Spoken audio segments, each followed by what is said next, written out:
Hello, and welcome to the inaugural video of the Central States Proprietary Education Network, or CSPEN. My name is Tom Netting, and I hope, as most of you know, I'm an advocate for the public policy shop here at Ackerman CenterFit, who is working now with a group of central states, including Wisconsin, Michigan, Minnesota, Iowa, and Illinois, to start to develop a collaborative, paid for initially by your vendors, to help state and federal advocacy in the central part of the country.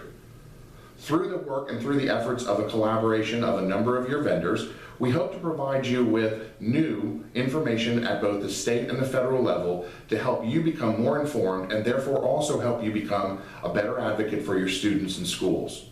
As part of this inaugural video, I'd like to share with you a very brief Washington update, which we hope you will find relevant and timely.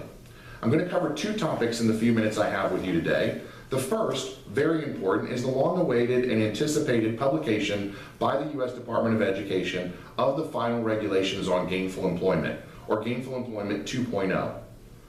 The Department of Education released their final proposal to the Federal Register yesterday, on Tuesday, the 28th. It will now be published in the Federal Register, we anticipate, on Friday, October 31st, one day before the November 1st master calendar deadline. By being able to publish it in final form before November 1st, it means that the regulations that we see in final form in the next day or two will become effective July 1 of 2015.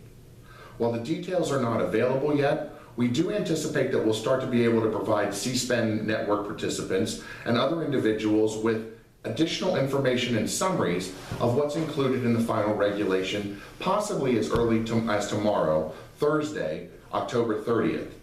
The reason we believe we may be able to do that is because the Department of Education and the administration, as they've done with other regulations, are likely to do an unofficial release or pre-publication of the final regulations tomorrow in advance of the actual official publication in the Federal Register on the 31st. Happy Halloween. What I'd also like to spend a few minutes on today is bringing to your attention, as I'm sure you're aware, that we have elections coming up next week on Tuesday. With less than a week before the next round of elections that will determine the 114th Congress and the individuals that will be responsible for a number of key issues for our community, not the least of which is the next reauthorization of the Higher Education Act, we here at Ackerman and we here at CSPEN are hoping to provide you with a scorecard of some of the key races that we're watching at both the state level as well as nationally as it relates to those individuals who will be serving on the House Education and the Workforce Committee and Senate Health Committee. To that end, the CSPEN scorecard that will be provided to you on CSPEN's new website that will be included with this video, we're watching four key Senate races. The first, in Illinois, Senator Dick Durbin's attempt to return to the Senate, going against State Senator Jim Oberweis. As a solid Democratic seat, it is very likely that Mr. Durbin will return to Congress for his next term and another 6 years in the Senate. We're watching as well the open seat of retiring Senator Tom Harkin. That race is between State Senator Joni Ernst, the Republican, running against current Representative of Iowa, Bruce Brady. We anticipate that this is a very close race and one that we'll be watching as it literally runs into next Tuesday, Election Tuesday. Right now the polls are showing a very tight race with Ernst up by single digits in the most recent polls that we have seen. This is an important race for a number of reasons. As I noted, with the retirement of Senator Tom Harkin, we anticipate that whomever takes over this seat is likely to be a new member of the Senate Health Committee, and therefore we're watching this race very intently. Similarly, we're watching open seat in Michigan between Secretary of State Terry Land and Representative Gary Peters. Similar to the Iowa race, this is a very tight, very contested race. Right now, depending on which poll, in which direction the polls tend to provide, they're within the margin of error, but we do believe that it may be a toss-up or a race that literally runs well into the evening. depending on which of the polling you see different sides of the argument. In Minnesota, incumbent Senator Al Franken is going up against Mike McFadden.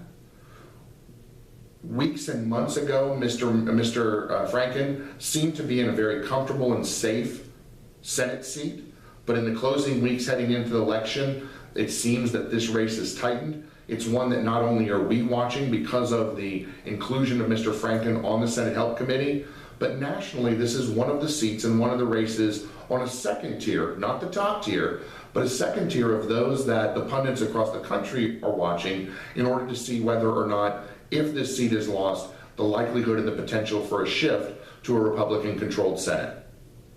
From a House perspective, we're watching a number of races as well. In Illinois, the key race is the 7th district race between Danny Davis and Robert Bumpers. Mr. Davis is a former member of the House Education and the Workforce Committee and is still a very influential member of the Congressional Black Caucus, as well as a number of other caucuses on the Democratic side of the aisle that will help develop policies on HEA moving forward. So we're watching very closely that race. In Iowa, the 2nd district, we're watching the race between incumbent Dave Loebsack and Mariannetta Miller McMeeks. That race is important because Mr. Loebsack, too, currently serves on the House Education and the Workforce Committee, and his continued participation as a Democrat versus the potential for Ms. Miller Meeks to take over that seat has implications as we head into reauthorization as well. Third, Michigan's 7th district between incumbent Republican Tim Walberg and Pam Burns. Again, as a member of the House Education and the Workforce Committee, whether Mr. Walberg or Ms. Burns unseats him is important to us as we look at the complexion of the House Education and the Workforce Committee. Right now, Ms. Burns seems to be behind Mr. Walberg, but going into the last week, we continue to watch this race closely. In Minnesota, we're watching 2 races. First, the 2nd district for incumbent chairman of the House Education Committee, John Klein, is going up against Mr. Mike Obermuller.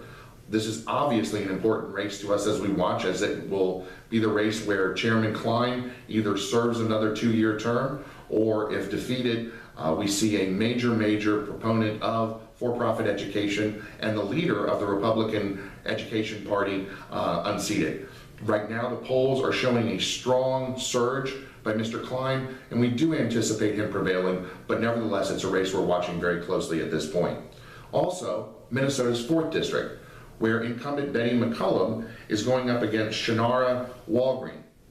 This is important because Ms. McCollum formerly served on the House Education and the Workforce Committee and currently serves on the House Appropriations Committee. The Appropriations Committee, which sets the maximum federal Pell Grant each year, as well as other financial aid and institutionally related funding levels for each fiscal year. Finally, the only race that we're watching of major interest in Wisconsin at the present time is the open seat of retiring member Tom Petri. That open seat in the 6th district pits State Senator Glenn Grothman against Representative Mark Harris, former state representative within the state of Wisconsin. Right now, it seems like it is a likely Republican seat that the successor to Mr. Petri will be Mr. Grothman, but again, we will watch this race attentively as we look towards the end of next week and the ability to start to see what the education committees will look like and the appropriations committees will look like going into the 114th Congress. To that end, we also will share with you as part of CSPEN a scorecard of all of the major individuals that serve on both the Senate and House Education Committees and also the Senate and House Appropriations Committees. There you will find a listing of all the individuals italicized that are involved in re-election and whether or not, based on the most recent tracking from the Cook Political Report, of what the likely outcome will be. What you will see when you review this is that there are a lot of these races, particularly a number of Senate races, and particularly a number of Senate Democratic seats, that are toss-ups. These are important because, as you know, we, as well as nationally, are looking to see whether or not the Senate will remain in control of the Democrats or whether or not it will move into Republican hands. One key race I'll highlight is Republican Kansas Senator Pat Roberts. This is an interesting and important seat because unlike the majority of the seats that are Democratic seats that are potentially positioned for a loss, on the Republican side, Mr. Roberts is in a very tight and very contested race with independent candidate Greg Orman.